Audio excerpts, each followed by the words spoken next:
Kelly Matthews. Eric Rakowski. That's me. Thanks for joining me.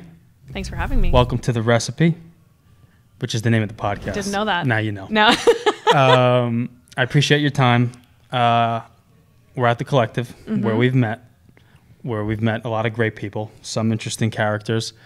Would love to give the people a little bit of an intro, if you wouldn't mind sharing kind of what got you here, where you were, and all of that. My name is Kelly Matthews. I'm a coach here at Collective, and I'm originally from Boston, Massachusetts, so I'm a fellow East Coaster.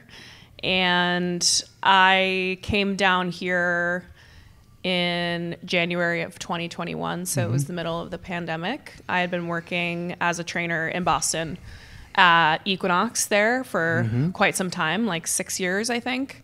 And when all the gyms closed, I decided I didn't want to be in Boston anymore. So I came down here, and by the time things had kind of settled and I was ready to be at a gym, I started shopping around a little bit, seeing what was out there. Right. And I was really close to considering accepting a position at a different gym that I wasn't that excited about, but I really wanted to be training people in person again. I just missed that one-on-one connection with people, and also having coworkers. I am not built to be at home all the time. Right. So the day after I got that job offer, Jeremy Hills got in touch with me and asked me to come in and check out the space when it was not even close to being done, and gave me the elevator pitch. And here we are. All right. Year and a half Year later. and change. Love that. You don't have an accent, Boston accent. No Boston accent. No. I grew up in the suburbs, like South Shore area, but my parents, my parents have pretty non-regional diction. I'm grateful for that. The Boston accent isn't always the cutest. It's not my favorite. New York is a little smoother. Yeah, tiny bit. Yeah. Tiny bit. So in Boston, doing some coaching and sports. You did some soccer. I did. I played see soccer you in punting college. Football fields now. Footballs, yeah. It's a new hobby, trying to kick some field goals, figuring out how I can use my skill set without injuring my old body. But yeah, I played soccer in college, played soccer my whole life. Yep. Now I kind of just try to be competitive in things that, again, won't hurt me. Yeah. Yeah. So, you are a unique hybrid for many reasons, but within our space, either you excel at one-on-one coaching in person or group class, or as seen, probably way too saturated, the online influencer training programs. Either you do one or the other. You've accomplished both at a very high level. Can you kind of walk us through being here at Collective, rebuilding your book of business, and then just kind of the natural growth of your following? Sure. I'll start with the growth of my following. So a lot of the reason why I didn't leave Boston before I ended up leaving was because of that book of business that I had there. As you know, as a coach, it can be really scary to think of starting over and thinking about where you started, which for me, any Equinox trainers out there will know it's floor shifts and handing out towels to members and, just working crazy hours because you just have to say yes to everybody until you have enough business to make money. And so I wasn't really excited about doing that in a different location. But again, my business transitioned all to virtual sessions when the pandemic hit. And then at that time, when I was at home all the time, I just started creating content because I had more time and I really wanted to make some passive income or figure out a way to expand my business that didn't require me to work more hours in training, because that's sort of the trainer trap is either you raise your prices or you work more hours. It's the only way you're going to make more money actually training. Correct. So yeah, I just started making content, and all I had during the pandemic was kettlebells. Kettlebells and I think one set of dumbbells. So I started posting every day, every other day at least. And I was just putting out like kettlebell workouts or coaching tips or whatever. And I honestly fairly consistent with times of post? Do you go? Yeah, I didn't think as much about that at the beginning. I definitely was like from 9 to 12 a.m. is usually a good sweet spot. Right. I think as you grow your following a little bit more, posting time and cadence and stuff doesn't matter quite as much. Okay. But I think you kind of have to afford that luxury. For sure. But I honestly didn't think it would amount to anything. But then I started to grow a little bit and started to see some posts get some real exposure. Sure. What worked for me really well was working with other people that were doing similar things to me. So you kind of create this interesting social media community with people that are doing similar coaching or posts or whatever to you. And there's a lot of reposting and sharing and stuff that works to your advantage. And yeah, I think I started doing that in like, I don't know, June or July of 2020. And then I remember by December of 2020, I had like a little over 10,000 followers, which at the time, like, I don't know if you remember, like, I don't feel like it's as big of, even within the last year or two, but like hitting 10K on Instagram a big deal. was like a big thing. They had swipe up. Yep. Like you only got swipe up if you had 10K. And so I remember being like, holy shit, like, Yeah. I can't believe that. And then it just kind of kept going from there. It was really crazy. What was the numbers wise from growth? You hit 10K. How long until you hit wherever you're at now with TikTok and Instagram? I honestly should know better what the timeline was, but I want to say Probably within a year. Yeah, like within a year, I probably hit like 100K. Yep. And then it's been a little bit slower on Instagram. Like that's what I've learned also is that they change things constantly. They change the algorithm, they change what posts get exposure, you're rewarded for different things depending on what they're trying to push. Yep.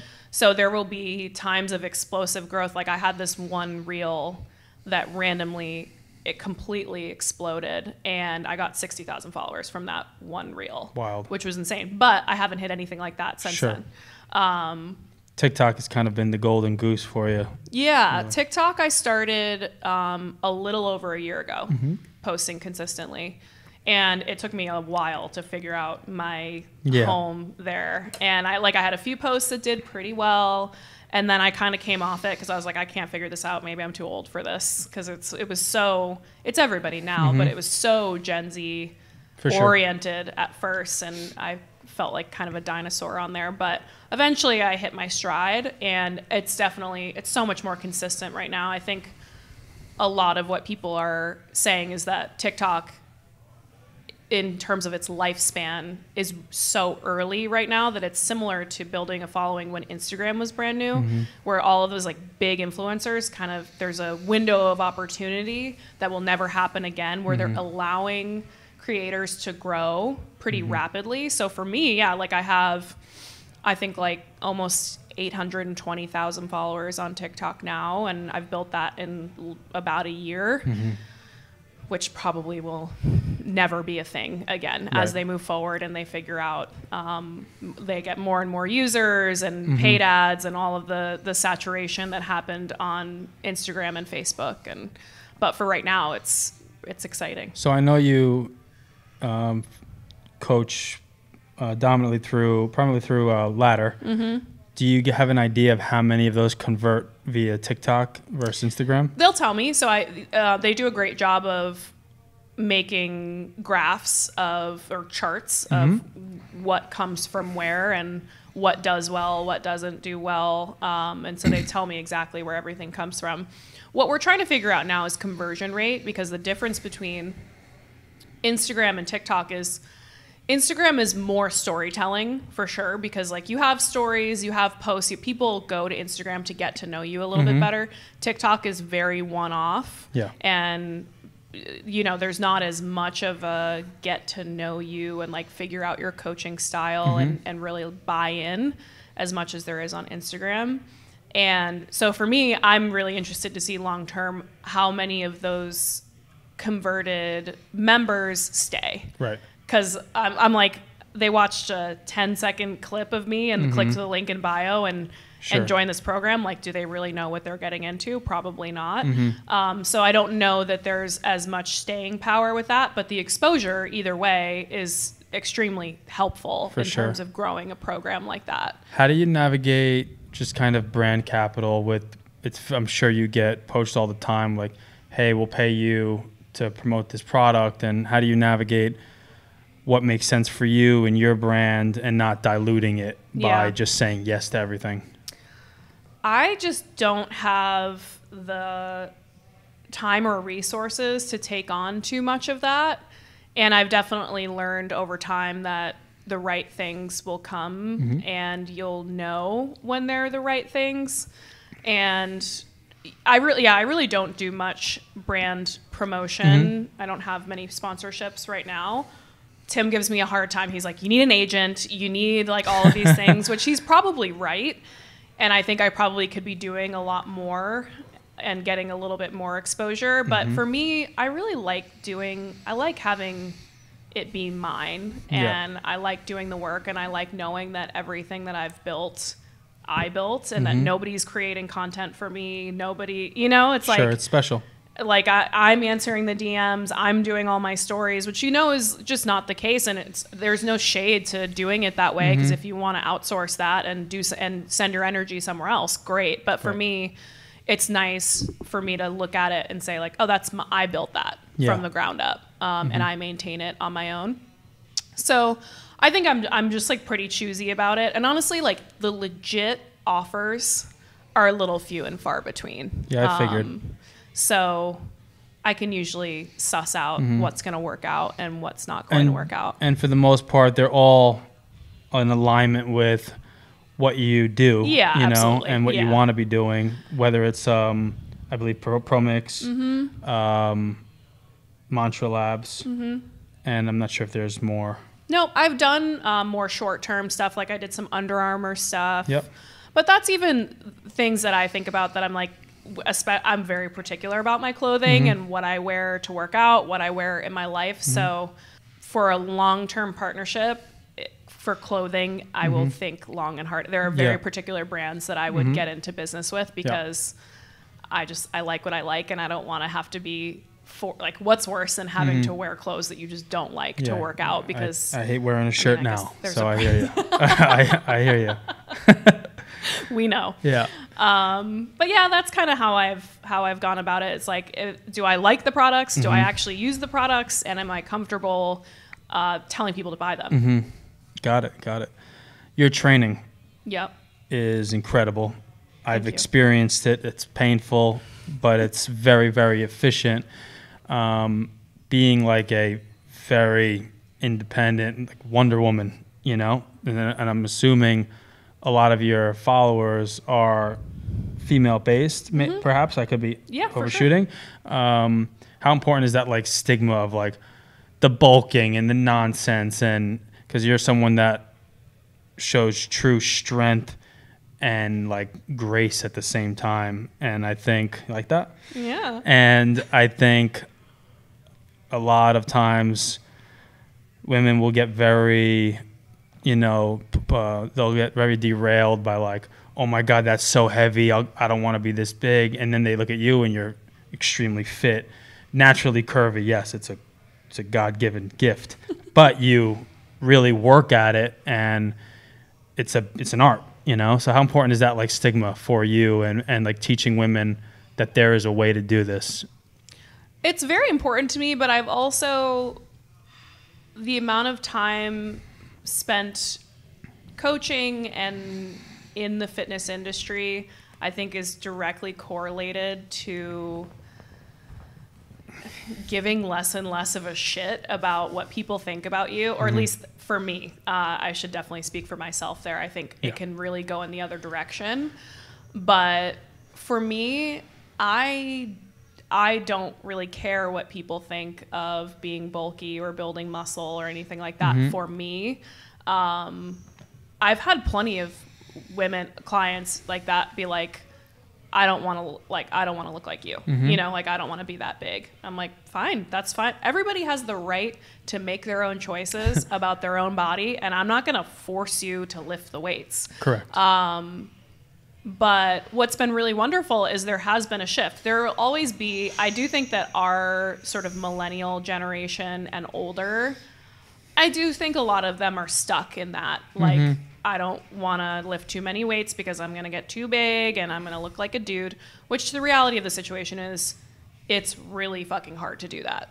Yeah. Like, I would be amazed to see most of the women that are really worried about actually build that level of muscle. Like, it would take so long and probably performance enhancing drugs. Yeah, and a massive amount of calories. Exactly. Yeah, which they're, you know, at the same time, most of them are under eating.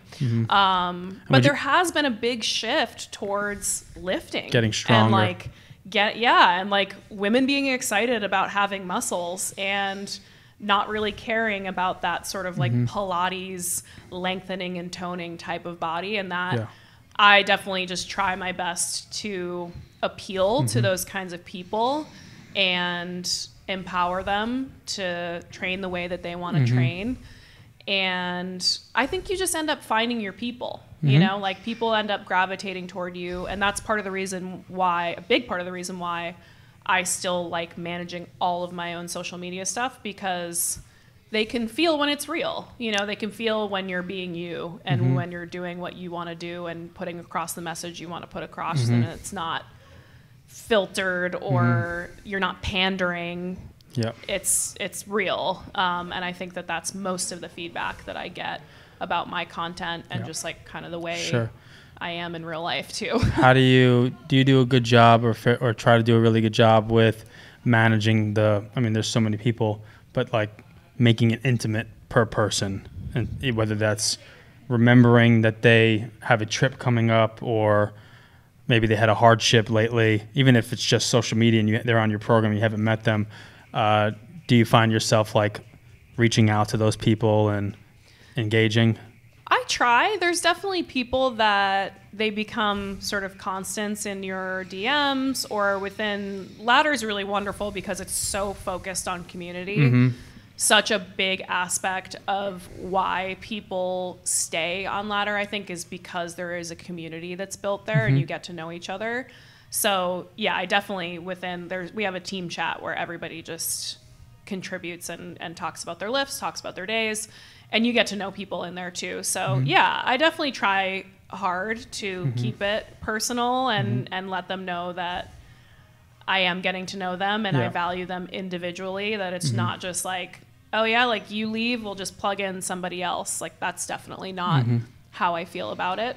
But there also is a certain level of protecting your own peace, you know, and like not feeling the need to be answering DMs 24/7. There has to be boundaries. There are definitely plenty of DMs that I look at and I'm like, they don't really need me to answer that. No. Like that's not a question they need answered by me. So I do filter it because I don't want to spend half my day answering DMs, but I do try my best to have some one-on-one interaction with people when it's warranted. On that note, and I think of this concept in kind of like a 90-10 perspective, and it's talking in the conversation regarding leadership and being a entrepreneur or savant in your field. 90% of the characteristics are probably very much the same. I get up early and I work hard and I'm the first in, last to leave, and you know, and all the kind of the one-hit wonder lines. 90% of anyone that is putting in the work will probably check those boxes, but then I find there's like 10% margin of like the secret ingredients, you know, that really make the greats stand out. If you had to, you know, just pat yourself on the back or just kind of share with me and us, what does that 10% look like for you? Well, I wouldn't even consider myself part of that 90%. And to be honest with you, I think a huge chunk of the people that do are full of shit. That's what I've learned by... You can start to get to know people like as I've met more and more people doing what I do. you know somebody that knows somebody, and you're like, oh yeah, that huge podcaster that talks about his morning routine every single day is full of shit. He doesn't do any of it. For sure. So like, I'm someone that doesn't think that there's like a secret recipe to like being successful other than just being genuine. And I don't know. I mean, obviously there's people that are full of shit, but like eventually people find out that you're full of shit. Right? Like eventually it just comes out that, you know, you're not doing what you say you do. You're not doing what you tell other people to do. Maybe my 10% is I feel like I walk the walk, and I definitely... You acknowledge it. Yeah, and I definitely don't pretend like I do not get up at 5 a.m. to journal and meditate and do all that shit. I don't. I sleep because I think sleep is good for me. Yeah, it is. I like to sleep. I like to like wake up and like get a hug from my boyfriend, get some skin contact, get up and walk my dogs and do what I like to do. And I train hard. That realism and authenticity is that 10%, I think, for you. That's the ingredients. It's the only thing I know how to do. So I guess that's, and you'll be surprised. I've been fortunate and sometimes unfortunate to be around some very unique individuals within their industries or space. And a lot of them have these massive following or people that look up to them and admire them. And it's all fluff, you know, especially doing what we do. There's a wall down immediately. We're in their space. There's a trust. You start to see a lot of the holes that are hidden. Segue, Mr. Riley, Tim Riley. Meat Rocket, our boy. Talk to me a little bit about just where you guys are now in your relationship. And it's just a beautiful thing to see because you're a team. And every team has hardship and... You know, some days where you're like, especially because you guys work together at Collective for a good portion of the week, you know, I'm sure there's some days where it's like, you stay there, I'm going to stay here. And then there's days where it's like, it's beautiful when you guys cross paths on the turf. So yeah, just talk to me about your boy. Yeah, I think that meeting at work can be precarious in certain scenarios. And like you said, it hasn't been rainbows and butterflies and sunshine the entire time by any means. It's been hard at certain points. And during those times, seeing that person, you're like, either you're mad or you're like, you're having a hard time controlling your emotions. So we've definitely had that. But now where we're at, so we live together now.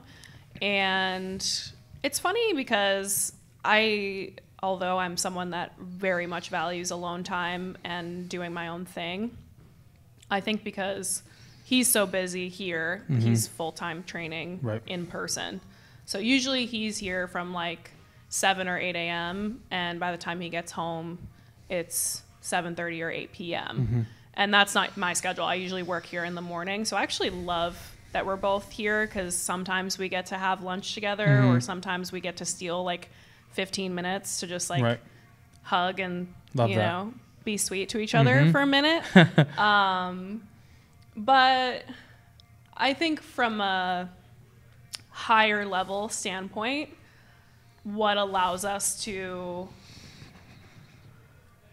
I don't know, I think like share this much of our lives without, I always looked at couples like that were together a lot of the time and like you're like, what's up there? You know, like something's off or something because I've never experienced that before. But it is really very real to me that like we're very much in it together. We do a lot of work. We read books together. We both go to therapy. We have very consistent rituals that allow us to maintain our relationship at the level that it's at. And it took us a little bit to get there. But now it is like I really genuinely enjoy being around him as much as I can be because that's sort of home to me now. And I definitely don't want to speak for him, but it feels like that's a mutual thing. And I think we both like really respect each other's work and really like I think he's a really fantastic coach. I love watching him work and work with people. And like he asks me questions about content all the time. Like there's a really good mutual respect and I think admiration, which is important. Yeah, so it's good. I don't know what else to say about it, but it's nice now because we're in such a good rhythm. And you guys have some kids, a few dogs, right? We got 2 dogs, a cat, and a 5-year-old child that is not mine. But you seem so great with Adeline, though. She's the best. She's 5 years old. Yeah. And I don't have to do much at all because Tim is a very competent parent. So I get to do all the fun stuff. It's kind of like being a fun aunt, where it's just like he's in the trenches when she's having the meltdowns. Yeah. And I get to like color and do crafts and run around with her. So it's great. Yeah, it's been special to meet Tim personally, be friends with him, and just most of us in here, it's been a pretty curated group. It's been a great curated group. A lot of good laughs and behind the scenes stuff. What's next for Kelly? Like I'm sure you have some goals in terms of performance with work and personally, and even just kind of your alignment with the collective, and where do you see that going and growing? Yeah, that can be in flux a lot of the time, I think. I was just having a conversation with Tim over lunch about the future of I still have virtual clients that I see from Boston that I love. And then I have my clients here. And then I bought an like actual real camera and I've started shooting for YouTube and I'm going to be editing and doing all that stuff myself.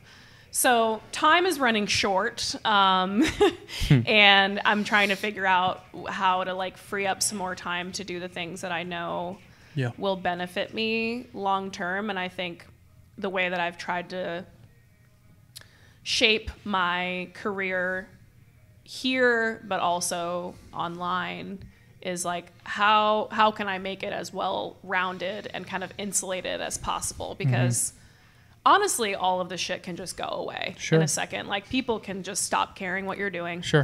Like, I don't want to see your shit anymore. I don't care. I'm going to unfollow you. Not interesting. Right. Which is probably bound to happen sometime down the line anyways. But I think am trying my best to, let people get to know me and invest in me in a little bit. But, getting into YouTube, longer form videos, like more education type stuff, and really trying to help as many people as possible is really my goal. And that was the goal with signing on to Ladder and doing a subscription based program where I can actually really help people elicit change in their lives. And that's how I see YouTube going. That's how I'm going to continue with all of my social media with Collective. Collective is just like such a nice little home for me, and that's always the purpose that it's served. And I think about those times when we were first starting, and I didn't have nearly as much to do at the time. Like, I was active on my social media, but I wasn't doing as many things. So we used to just get to like shoot the shit here and like hang out in the sauna, and everybody goes to Two Hands, and those were definitely like golden days. So it just feels like home to me here. So I don't necessarily have the same trajectory as some of you guys might have with Collective, where like Tim is the director of sports performance. Like, he's going to be working with athletes long term. You have your podcast and your full-time training here. And so like my hand is probably not quite as far in the cookie jar with Collective, but it is my home and I am invested in its success. And it's very important to me to, do what I can to contribute here. And the way that I do that is just like really being consistent with my clients and connecting with the members and just doing all the shit that I can do well. Just do it well.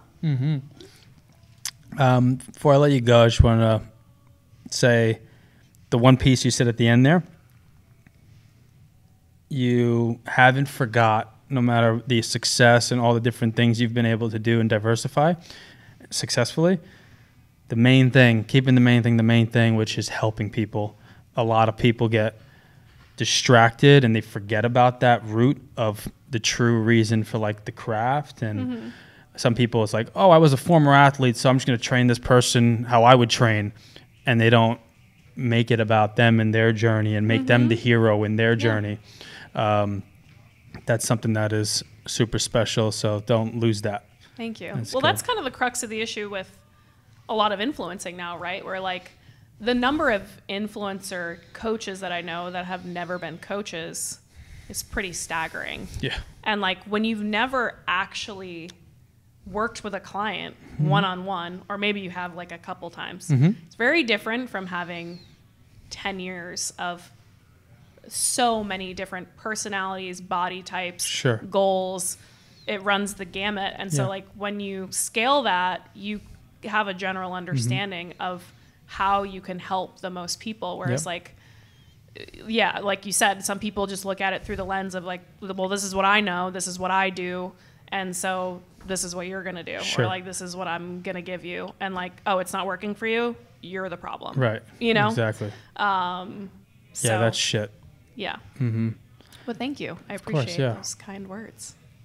If you make $10 million 5 years from now, a year, let's say, being conservative. Okay.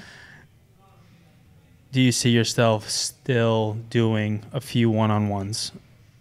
Yeah, I think it keeps your tools sharp. I know a lot of people that have done, I think you did this for a little while, right? Where like you were just training on your own, like going to people's homes independently. I used to rent space and do things like that. And like I've done that for a short period of time before too, and it's relatively uninspiring. And it's because unless you're actively seeking out putting yourself around other coaches and also, problem solving with clients, you just get too far removed from what it really takes to be a coach, in my opinion. Agreed. Yeah. So like when you're not doing those things on the fly and you're not regularly flexing those muscles, it becomes harder and harder for you to actually do that job well, in my opinion. Yeah, I think about it the same way. Being able to be present, meet people, like being a coach, doing the one-on-one stuff, it puts me in the middle of everything. Potential deal flow, new connections, new relationships. And if I was set financially tomorrow, I'd still show up and probably do my 9 a.m. and my noon, and be open to seeing maybe one more. Because I think, that's the center of it all. I think Khalil said this to me at the beginning. Were there crystals around him when he said it? He was like, I would love to see you get to the point where you do this because you love it, not because you have to do it. Sure. And honestly, I'm probably at that point now where like if I left doing in-person training, it probably wouldn't be the end of anything for me. But I really love it. And I love my clients. I love being here with you guys. So it will take a lot for me to let that go. I probably would tone down my schedule a little bit and kind of like roll in at the 9-10 a.m. hour and do a couple 2-tree sessions and see you later. But it'll always be at least a small part of what I do, for sure. Love it. Yeah.